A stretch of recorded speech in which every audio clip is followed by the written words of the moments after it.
ever before, at least the way it looks now, in the playoffs, and it's going to be harder to get than ever before. Right. So an NFC game is huge. 10 wins might not even get you the playoffs as a wild card this year. So I mean, you can't. As far as it's kind of funny. You're right. You can't say this is a must win. I feel you there. A must win is you got to win it or you're done. You're done. But if they lose, I don't think they're necessarily done. But then again, you've lost 2 in a row going into a rivalry game against a team that looked pretty decent against the Giants. They've had flashes. The 49ers have had flashes of ability, but then they've had flashes of garbage. And this could be an opportunity against a Seahawks team that still hasn't found its gears yet. Yeah. And that would be 3 in a row. So let's get to our predictions and our analysis.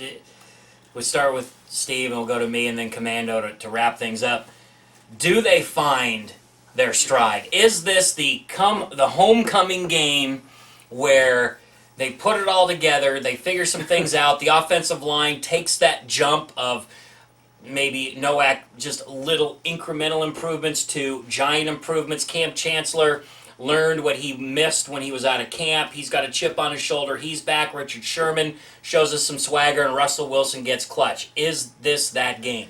No, and no. Wow, what a dick! What a dick! Yeah, dude, I'm a straight dick. No, but I do think they're going to win because again, this is a game off a loss that was brutally embarrassing, where a lot of people got to see exactly just how bad the Seahawks are struggling on a national perspective. And it wasn't just confined to the northwest corner. That was kind of embarrassing.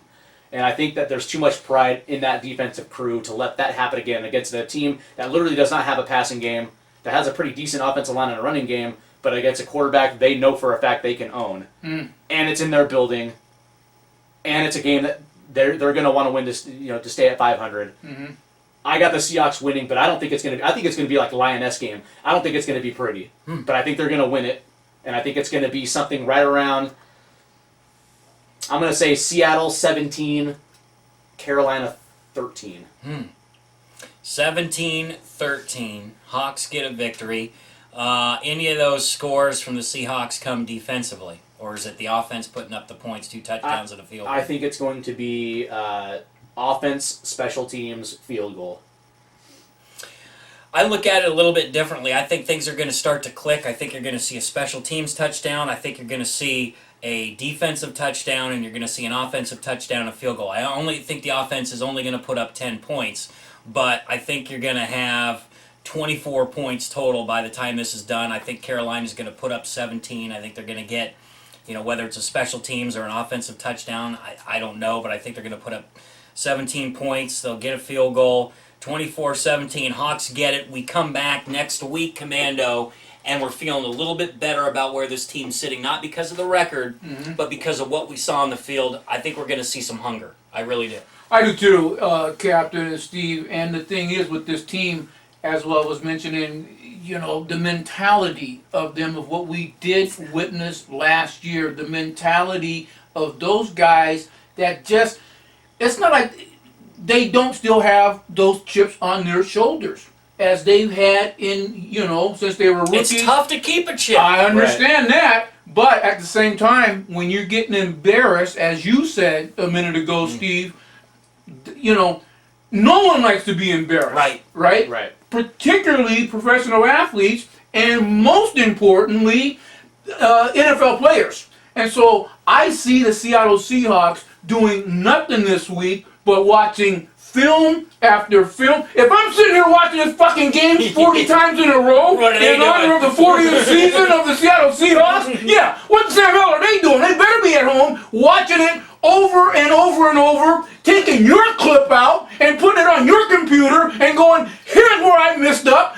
here's where I missed, here's where I missed, here's where I could have been better, here's where I could have been better, here's where I'm going to be better, here's where I'm going to be better, here's where I can be better. That's what the Seattle Seahawks need to do. If they do that this week, and I fully expect, and it starts with the guy at the top, who always talks about the preparation. Russell Wilson is doing nothing this week but watching film. Yeah. Cam Chancellor, Oh. I'm watching film on him all week long, so I know he's doing nothing but watching film. So I'm looking for this team, you guys, really to come home and take not just that Cincinnati game. I'm looking at them to take all 3 of those games and say, look, here is why we did not close out, and why we will start closing these games out starting on Sunday against the Carolina Panthers when they come to town, and not just come to town, they come to Seahawks Stadium. We call it CenturyLink and Clink and all that bullshit if you want to, man. The Seahawks playing Seahawks Stadium. I'm looking at 28-13. Nice. I'm seeing a pick going back to the house. I'm looking at Russell Wilson throwing a touchdown. I'm looking at Marshawn Lynch maybe getting a score. But I'm looking at 28-13. Cam Newton ain't going to do a damn thing in Seahawks Stadium. The Legion of Boom comes back and lowers the fucking boom. I'm tired of this bullshit. Yeah.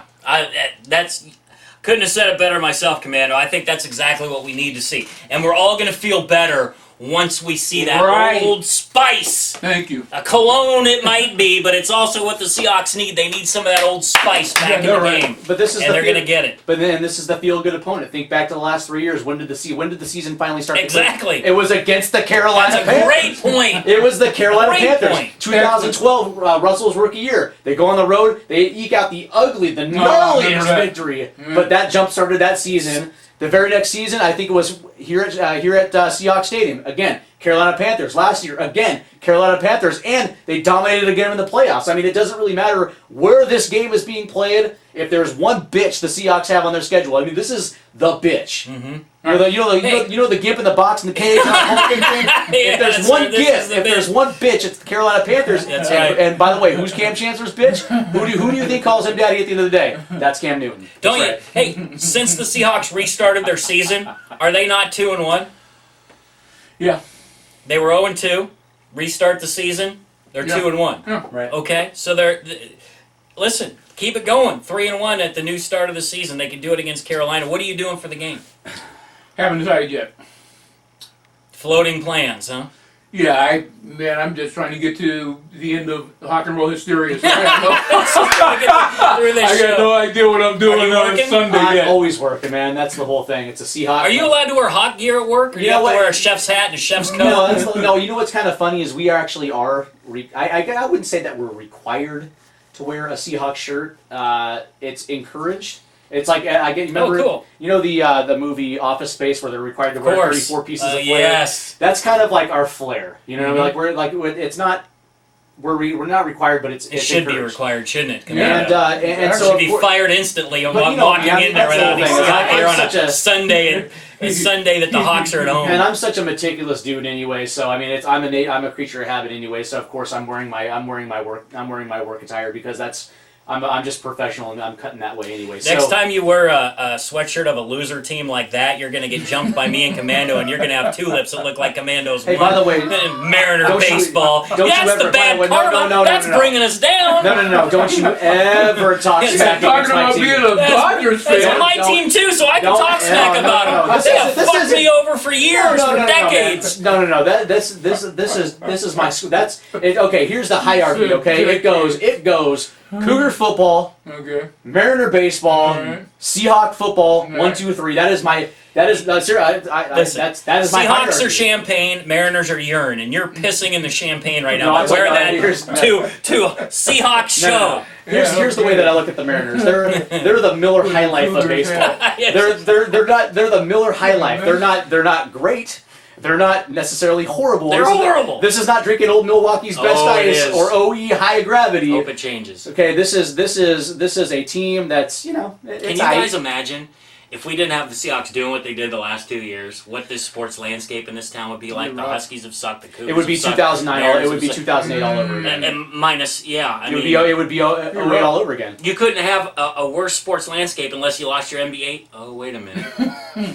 2008. It's the worst sports year of my life. 2008. Yeah, Seriously. Yeah. Well, Except for the Huskies, because that was. I'm awesome. excited for this game. That was awesome. I know we all have a game to watch in between. You got the Dogs in Oregon. Oh man, can't We wait got for that. Oregon State. Yeah. Go Cougs! I think we can do something. You guys have a chance to knock a 14-year streak out of the way and end that sucker, and this is the year to do it. Yeah. But Vernon Adams is back.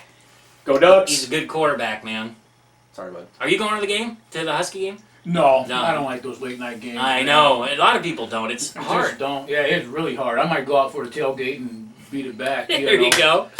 But All right, fellas. Sunday, man. Let's get back here next Friday and be talking about a victory and how we're getting set for a division. Francisco. Actually, you know what? We have to do this podcast on like a Wednesday or a Tuesday maybe because the game's Thursday night. Yeah. We got to.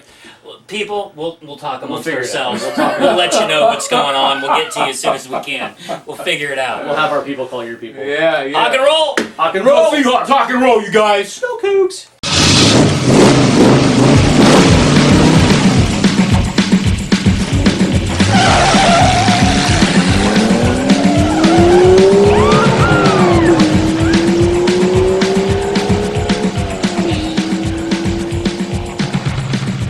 Be prepared to reap the whirlwind, gentlemen.